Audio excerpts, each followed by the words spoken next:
bake a cherry pie, Billy boy, Billy boy. She bake a cherry pie, Simon Billy.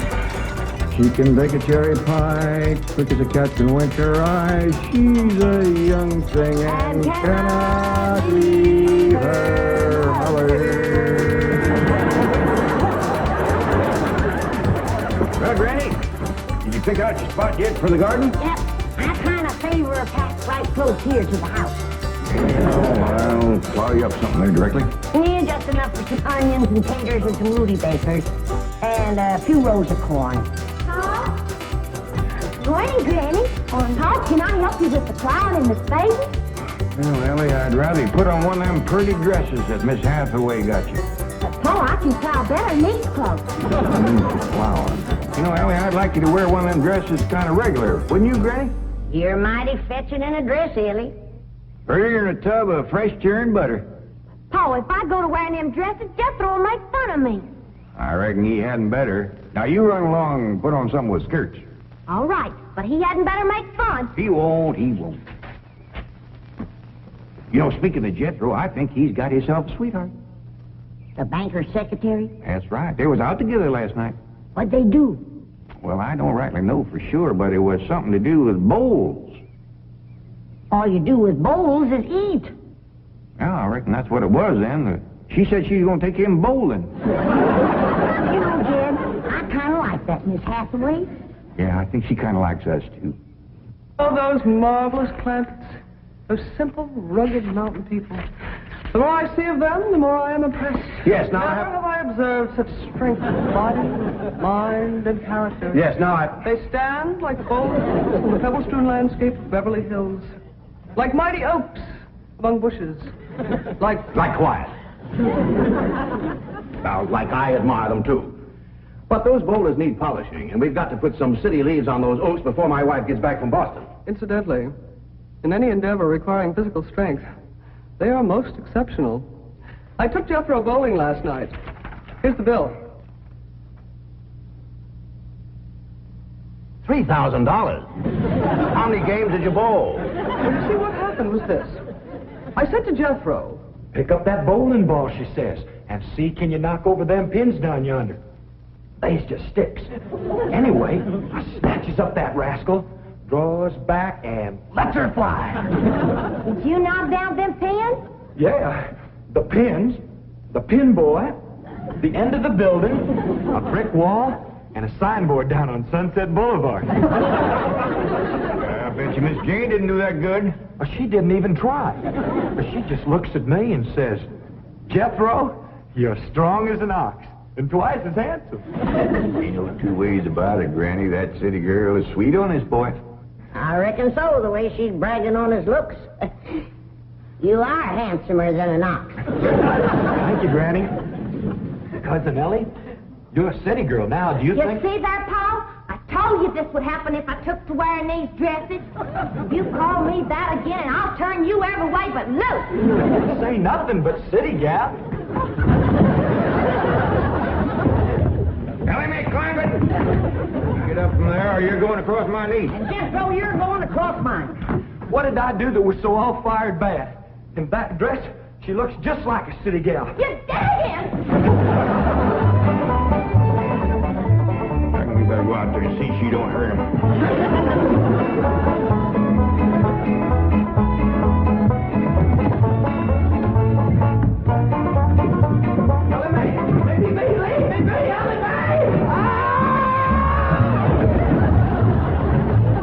Jethro, now that we living in a city, you've got to learn to use the steps.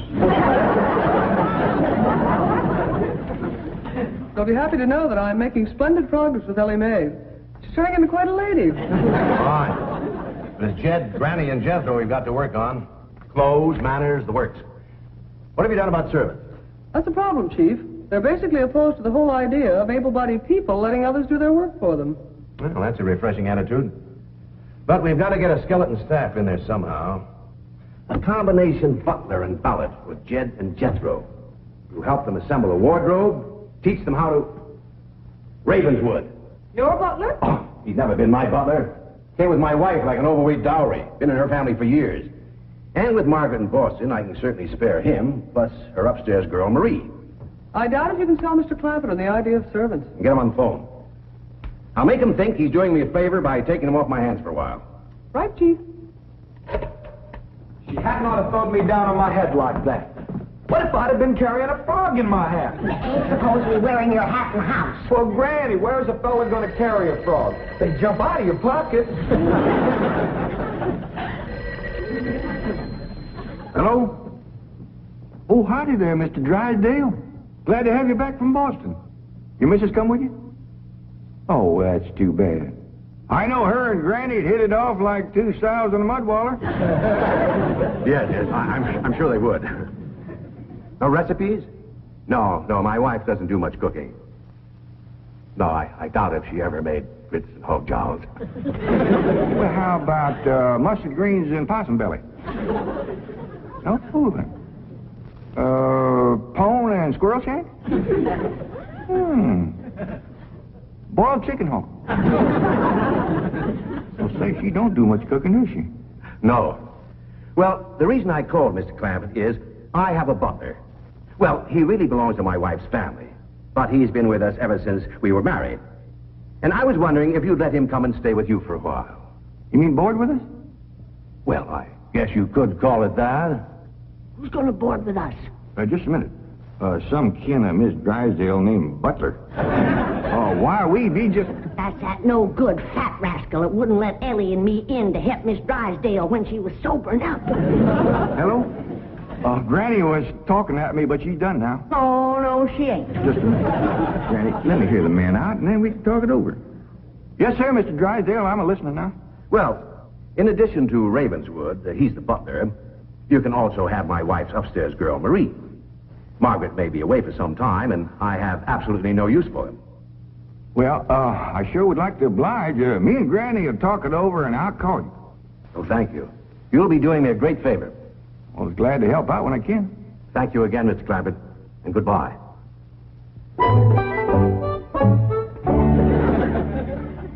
Is somebody coming to live with us, Uncle Jed?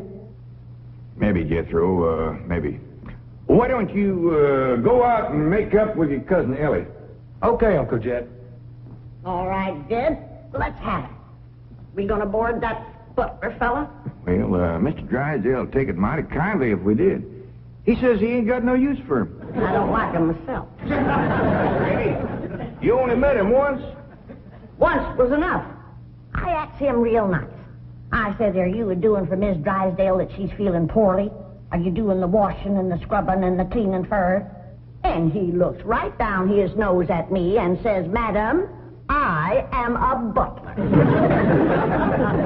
I reckon he is proud of his name. Kind of fancy. Ravenswood Butler. I don't care if it's Stonewall Jackson. And I think Mr. Drysdale has a lot of gall to ask us to take his wife's kinfolks off his hands. Well, now, I'm mighty beholden to him. You know he's keeping my $25 million in his bank, and he ain't charging me one penny to do it. That's his business. You didn't ask him to do it. Well, now, Granny, if it was just Mr. Butler, I might agree with you, but there's a sad side to the story, too. What's that? Well, you've heard of Mr. Drysdale speak of his stepson? That's his wife's boy by her first marriage? The one they call Sonny? Yeah. Well, it seems she's got a girl, too. And there must be something wrong with her. What? Well, I don't know, but they keep her upstairs. No. Yeah. He spoke of her as my wife's upstairs girl. The poor thing. Her name's Marie, and he'd like us to take her and Mr. Butler. Doggone it, kid. We got enough to do to take care of this big place without... He didn't say what was ailing her, huh? Well, no, but if you ask me, they ain't eating right over there. No. You know what Mr. Drysdale told me? What? His wife ain't never cooked grits and hog jowl. Ah, go on. That's a fact. Nor mustard greens and possum belly. Nor pone and squirrel shank. Nor even boiled chicken hog. The land of mercy. You can't hardly blame Mr. Butler for getting a mite cranky. Man don't eat right, he gets that way. Well, dear, I reckon it won't do no harm to take him in for a spell. Granny, for such a little woman, you got an awful big heart. Well, I feel sorry for the poor girl. But the first time that fancy pants Mr. Butler looks down his nose at me, I'm gonna chuck him in the cement pond.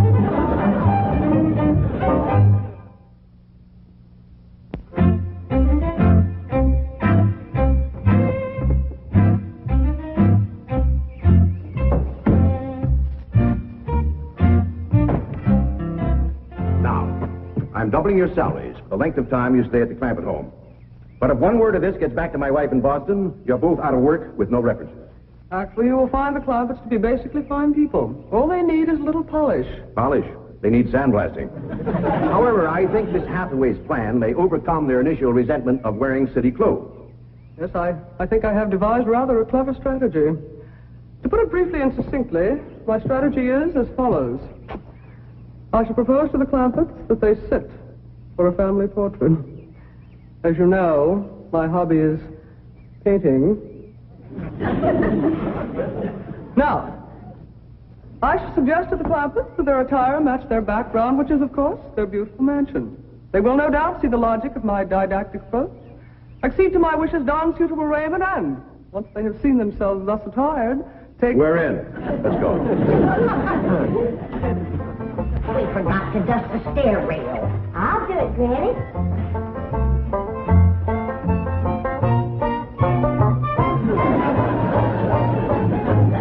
Besides, wearing boys' clothes does come in handy sometimes. Hi, Ginger Granny. I think we got her all spick and span for the company. They ain't a speck of dirt, no place. Can I go swimming now? Me too? As soon as we help Granny clean up the kitchen.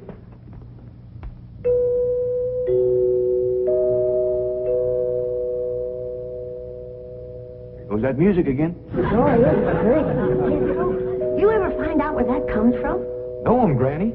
Every single time I commence to looking for it, somebody comes to the door. Nobody to the door now? There will be. You'll see.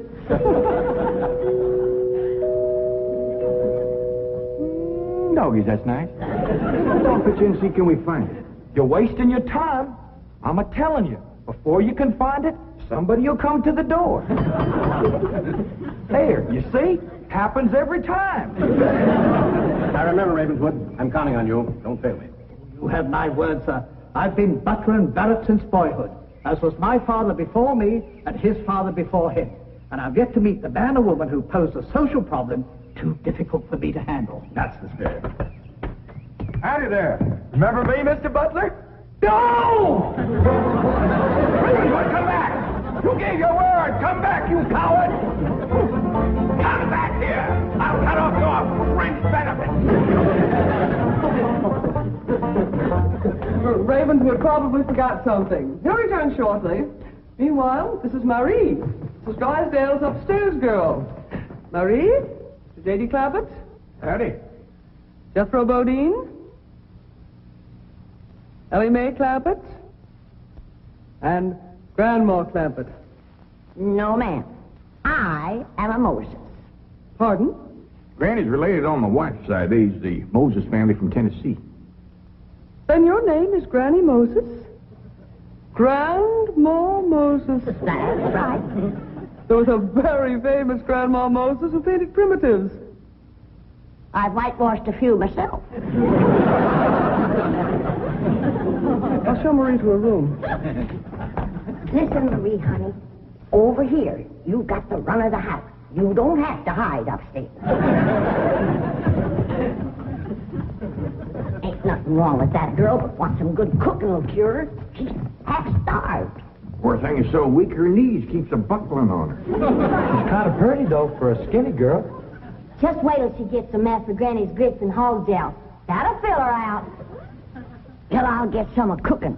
Guess that butler fellow will be coming back directly. Oh, and Granny, can we have some of that salted down possum belly that Ma sent us? Well, I reckon it is kind of a company meal. Granny, open up a jar of them pickled crow gizzards. Now, kid, we don't want to spoil these folks. They might get to thinking we eat like that every day. Baby, will you do something nice for me? I sure, Paul. Will you go get into that pretty dress again? Oh, Paul, Jethro might fun of me. No, I won't, Ellie Mae. Cross my heart. Well, That's my darling. Thank you. And then you be real nice to Marie. She's had a bad life. I'll be nice to her. She's pretty. Let's all be nice. far.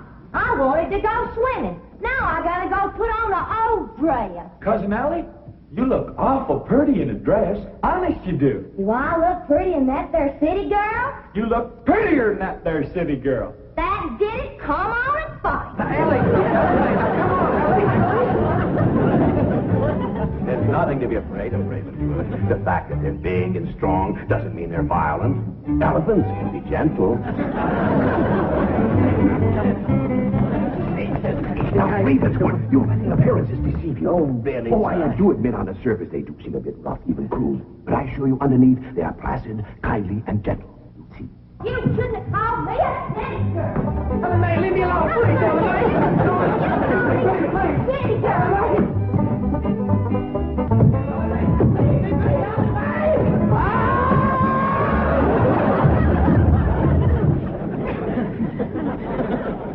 Mr. Butler, don't never say anything nice to that girl.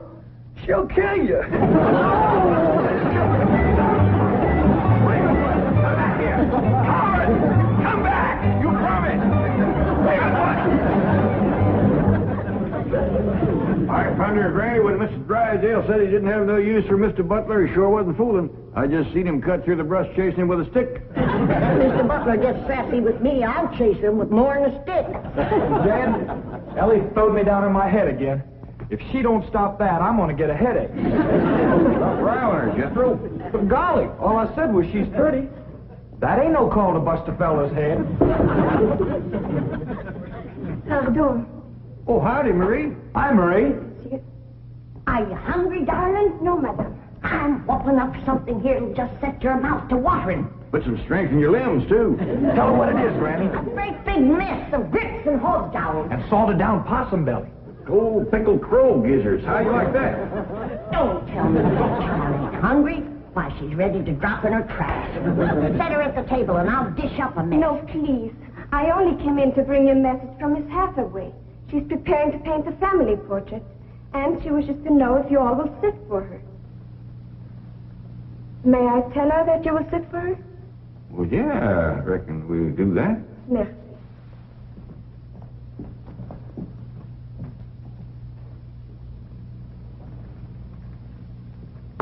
Well, let's get at it.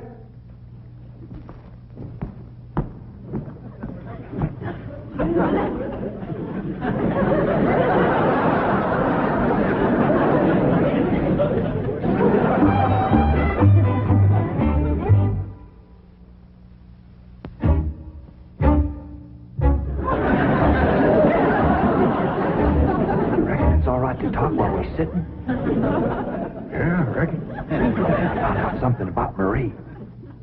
What? She's scared of Mr. Butler. How'd you know? I asked her to go swimming with me, and she says he wouldn't allow it. What business is it of his? That's what I said. And she says he's a butler, and I'm just an upstairs girl. And I got to do whatever he says. We'll see about this. Oh, dingies. Let's hit Mr. Drysdale, find him, and give him a whooping. Oh, Kitchen Granny. Well, you go put a dress on like you promised. Uncle Jed, I'm going swimming. If I see him, I'll fetch him in. Don't go jumping in with your clothes on again. Well, I won't, Uncle Jed. Miss Hathaway, she gave me a present last night. She says it's something special for her to go swimming in. What'd she give you? Oh, pair of trunks. You go swimming in a cement pond. Boy, it's too big to go swimming in a trunk. Ed? In a pair of them. I got a feeling that Mr. Butler feller is going to be trouble. Yeah, we can handle him. Well, I still say that I think Mr. Drysdale has a lot of nerve to ask us to board his wife's relations. Maybe he's just fed up. Man can get awful tired of having his wife's skin underfoot all the time.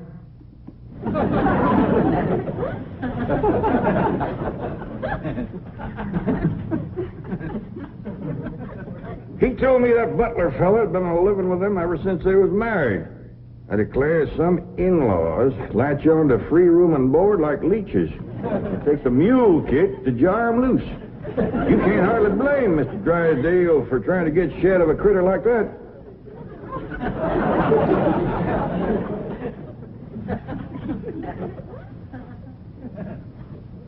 Is that the way you feel?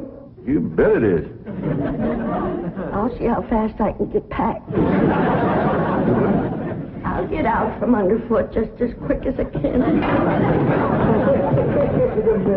No, Jeff. I know when I'm not wanted. It don't take no mule kick to get shed of me. Darnation, Granny, well, I wasn't talking about you. We couldn't get along without you. No, Jeff. I'm just a burdensome old woman. No good to nobody. Why don't you throw me down the well? Go ahead, pick me up, carry me out to the well, and throw me in. Stop talking like that. Uncle Dan! Uncle Dan! I caught him. Mr. Drysdale, he gave out, but I caught this fat little rascal. What are you doing? You going to whip me, Granny? No, Jethro. I'm going to get thrown down the well. Why don't you throw us both down the well together? But there's no good leeching both.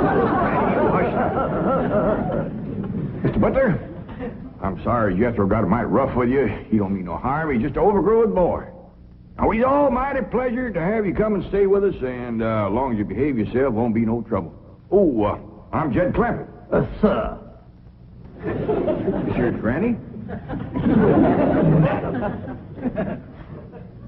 I reckon you and Jethro done met. Yeah. Sir.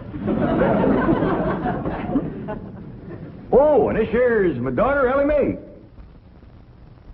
Enchantée, mademoiselle. Vous êtes très belle, très charmant, très ravissant. Don't you dare use them kind of words to a lady. What do you say, Granny? I ain't sure, but it sounded dirty. But your daughter was pretty and charming. Oh, you're so different from all the others. You're like a beautiful city girl.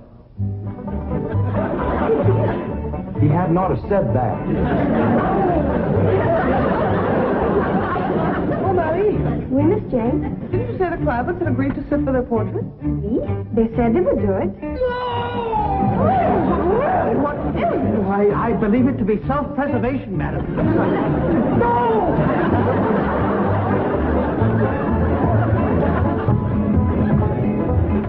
Don't take to the stairs, she'll catch you sure!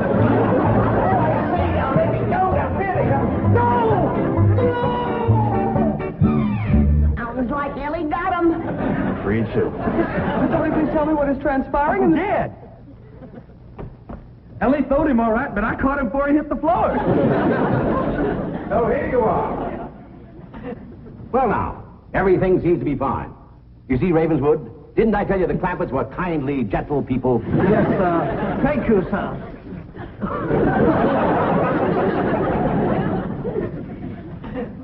We're going to have to feed up both of them, Granny. His knees is buckling, too.